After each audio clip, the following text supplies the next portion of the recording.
Hi friends, welcome back to Jessy's tasty pan. അപ്പോൾ ഇന്ന് ഞാൻ വന്നിട്ടുള്ളത് നല്ലൊരു കേക്കിൻ്റെ റെസിപ്പിയുമായിട്ടാണ്.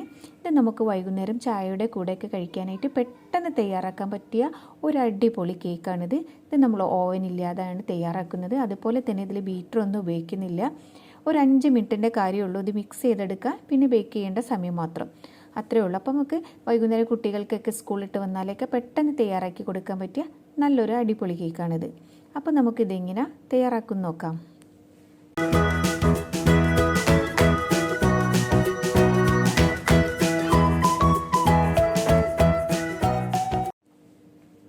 അപ്പോൾ ഇത് തയ്യാറാക്കാനായിട്ട് ഞാനിവിടെ 2 മുട്ട എടുത്തിട്ടുണ്ട്.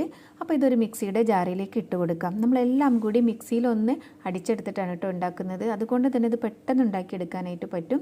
ഇനി ഇതിലേക്ക് ഞാൻ മധുരത്തിനായിട്ട് 1/2 കപ്പ് പഞ്ചസാര ചേർത്ത് കൊടുക്കുന്നുണ്ട്. ഇതിനോടൊപ്പം തന്നെ 1/2 കപ്പ് ഓയിലും കൂടി ചേർത്ത് കൊടുക്കാം. ഇനി ഇതിലേക്ക് നല്ലൊരു ഫ്ലേവറിനായിട്ട് ഞാൻ പിസ്തയുടെ എസൻസ് ആണ് ചേർത്ത് കൊടുക്കുന്നത്. അപ്പോൾ നിങ്ങളുടെ കയ്യിൽ ഏത് എസൻസ് ആണുള്ളത് അത് ചേർത്ത് കൊടുക്കാം. വാനില എസൻസ് ആണെങ്കിൽ വാനില എസൻസ് ചേർത്ത് കൊടുക്കാം. അതല്ലാതെ നിങ്ങൾക്ക് വേറെ ഏതെങ്കിലും ഫ്ലേവർ വേണമെന്നുണ്ടെങ്കിൽ നിങ്ങളുടെ കയ്യിൽ അതുണ്ടെങ്കിൽ അത് ചേർത്ത് കൊടുക്കാവുന്നതാണ്. ഇത് പിസ്തയുടെ ഒക്കെ ചേർക്കുമ്പോൾ നല്ലൊരു ഫ്ലേവറും നല്ലൊരു മണമായിരിക്കും കേട്ടോ. അപ്പോൾ ഇത് ഞാൻ 2 മിനിറ്റ് ഒന്ന് മിക്സിയിൽ നന്നായിട്ട് തന്നെ അടിച്ചെടുത്തിട്ടുണ്ട്. അപ്പോൾ പഞ്ചസാരയൊക്കെ നന്നായിട്ട് അലിഞ്ഞ് വന്നിട്ടുണ്ടാവും. അപ്പോൾ ഇത് വേറൊരു ബൗളിലേക്ക് നമുക്ക് ഒഴിച്ചു കൊടുക്കാം. അപ്പോൾ ഈ ഒരു പരുവത്തിലാണ് കേട്ടോ നമ്മുടെ ബാറ്റർ ഉള്ളത്. ഇനി നമുക്കിതിലേക്ക് മൈദ ചേർത്ത് കൊടുക്കാം. ഞാനിവിടെ 1 കപ്പ് മൈദയാണ് എടുത്തിട്ടുള്ളത്. അതിനോടൊപ്പം 1 ടീസ്പൂണ് ബേക്കിംഗ് പൗഡറും 1/4 ടീസ്പൂണ് ബേക്കിംഗ് സോഡയും 1/4 ടീസ്പൂണ് ഉപ്പും കൂടി ചേർത്ത് അരിപ്പയിലൂടെ ഇതുപോലെ ഒന്ന് അരിച്ചിട്ട് ചേർത്ത് കൊടുക്കാം. മുഴുവനായിട്ട് തന്നെ ഞാൻ ചേർത്ത് കൊടുക്കുന്നുണ്ട് കേട്ടോ.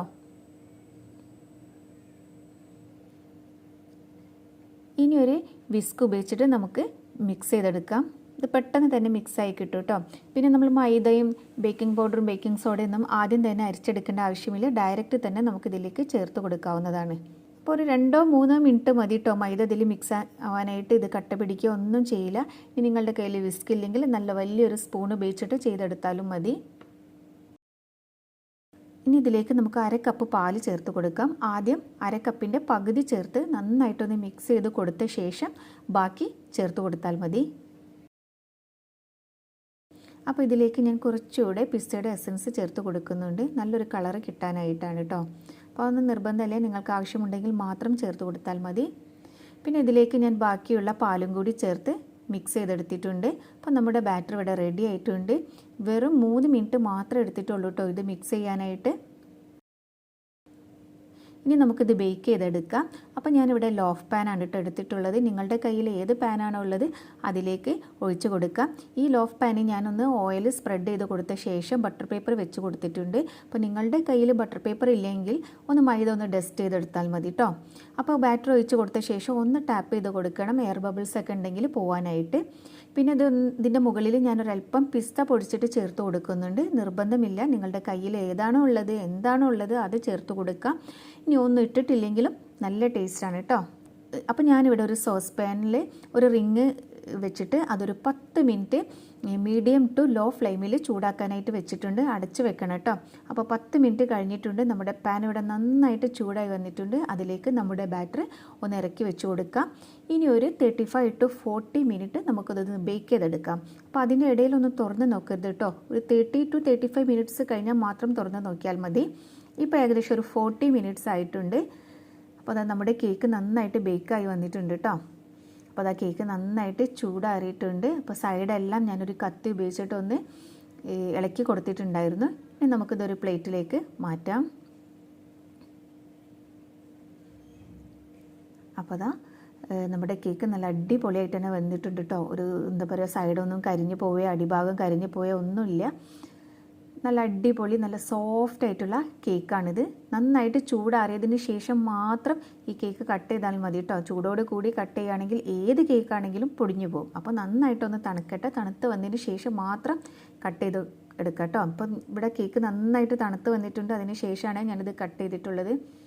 നല്ല അടിപൊളി കേക്കാണ്. പിന്നെ നമ്മളിതിൽ പിസ്തയുടെ എസൻസ് തന്നെ ചേർത്തത് കൊണ്ട് നല്ലൊരു സ്മെല്ലുണ്ടാവും. നല്ലൊരു സ്മെല്ലും നല്ലൊരു ടേസ്റ്റാണ്. ഈ എസൻസ് നാട്ടിൽ എല്ലായിടത്തും കിട്ടും. ഇത് നമ്മൾ വെള്ളം കലക്കാനൊക്കെ ഉപയോഗിക്കുമല്ലോ, പാലിൽ കുറച്ച് ഇറ്റിച്ചിട്ടൊക്കെ കുട്ടികൾക്കൊക്കെ കൊടുക്കാറില്ലേ, ഗസ്റ്റൊക്കെ വരുമ്പം കൊടുക്കുന്ന ആ ഒരു എസൻസ് തന്നെയാണ് കേട്ടോ ഇത്. അപ്പോൾ എല്ലാ സൂപ്പർ മാർക്കറ്റിലും ബേക്കറിയിലൊക്കെ കിട്ടും, നല്ലൊരു ടേസ്റ്റാണ്. അപ്പോൾ ഇത് നിങ്ങളുടെ കയ്യിലുണ്ടെങ്കിൽ ഇത് ഉപയോഗിച്ചിട്ട് തന്നെ ചെയ്യാം കേട്ടോ. ഇനി അതുപോലെ തന്നെ ഇതിൻ്റെ സ്ട്രോബെറി ഫ്ലേവറൊക്കെ കിട്ടും, അത് ഒഴിച്ചു കൊടുത്താലും മതി. അപ്പോൾ അതല്ല നല്ല സോഫ്റ്റ് ആയിട്ടുള്ള കേക്കാണിത്. അപ്പോൾ നിങ്ങൾക്ക് കാണുമ്പോൾ തന്നെ മനസ്സിലാവും, വൈകുന്നേരം ചായയുടെ കൂടെയൊക്കെ കഴിക്കാൻ അടിപൊളിയാണ്, കുട്ടികൾക്കൊക്കെ തീർച്ചയായിട്ടും ഇഷ്ടമാവും.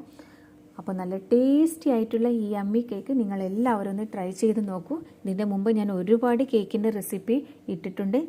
ലാസ്റ്റ് വീക്ക് ഞാനൊരു ഓറഞ്ച് കേക്കിൻ്റെ റെസിപ്പി ഇട്ടിട്ടുണ്ട്. പിന്നെ അതുപോലെ തന്നെ hot milk cake, ghee cake, അങ്ങനെയുള്ള കുറേ കേക്കിൻ്റെ റെസിപ്പീസ് ഞാൻ ഇട്ടിട്ടുണ്ട്. നമുക്ക് ഈവനിങ് കഴിക്കാൻ പറ്റിയ, വൈകുന്നേരം ചായയുടെ കൂടെയൊക്കെ അതുപോലെ കുട്ടികൾക്ക് പാലിലൊക്കെ മുക്കി കഴിക്കാനായിട്ട് പറ്റിയ കേക്കിൻ്റെ റെസിപ്പീസൊക്കെ ഞാൻ ഇട്ടിട്ടുണ്ട്. അപ്പോൾ അതിൻ്റെ ലിങ്കൊക്കെ ഞാൻ ഡിസ്ക്രിപ്ഷൻ ബോക്സിൽ ഇടാം. അപ്പോൾ കാണാത്തവരുണ്ടെങ്കിൽ ഡിസ്ക്രിപ്ഷൻ ബോക്സിൽ നോക്കിയാൽ നിങ്ങൾക്ക് കാണാവുന്നതാണ്. നല്ല ടേസ്റ്റി ആയിട്ടുള്ള ഒരു കേക്കാണ് കേട്ടോ. അപ്പോൾ എൻ്റെ ചാനൽ നിങ്ങൾ ആരെങ്കിലും സബ്സ്ക്രൈബ് ചെയ്യാതെയാണ് കാണുന്നതെങ്കിൽ പ്ലീസ് ഒന്ന് സബ്സ്ക്രൈബ് ചെയ്യണം. അപ്പോൾ അതിൻ്റെ തൊട്ടടുത്ത് തന്നെ ഒരു കുഞ്ഞു ബെല്ലൈക്കൺ കാണില്ലേ, അതുകൂടി ഒന്ന് ക്ലിക്ക് ചെയ്യണേ. എന്നാൽ മാത്രമേ ഞാൻ പുതുതായിട്ടിടുന്ന വീഡിയോസിൻ്റെ നോട്ടിഫിക്കേഷൻ നിങ്ങൾക്ക് കിട്ടുകയുള്ളൂ. ഇനി പുതിയൊരു റെസിപ്പിയുമായിട്ട് നമുക്ക് വീണ്ടും കാണാം. അതുവരേക്കും ബൈ.